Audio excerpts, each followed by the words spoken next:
We should all be thankful for Donald Trump.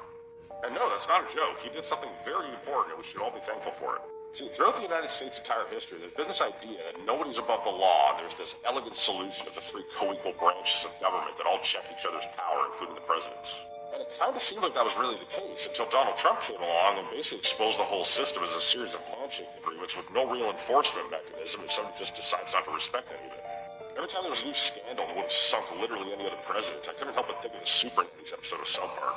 You're going to time out. Whenever you are not, you are going to sit on this stool for 5 minutes. And what exactly keeps me on the stool? It's the time out stool. You can't get down until the time is up. Well, how do I do that?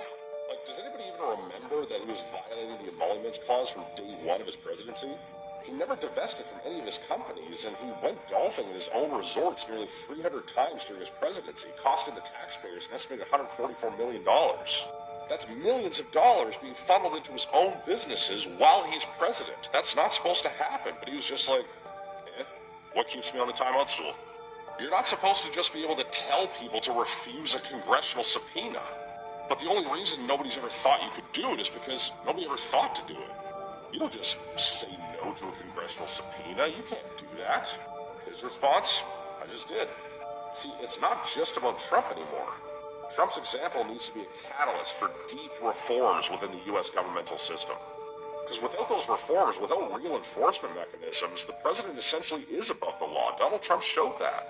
Look how much the FBI had to tiptoe around him, even though he's a private citizen now. He's not even the president anymore. And they had to spend weeks saying, pretty please, can we have these classified documents back?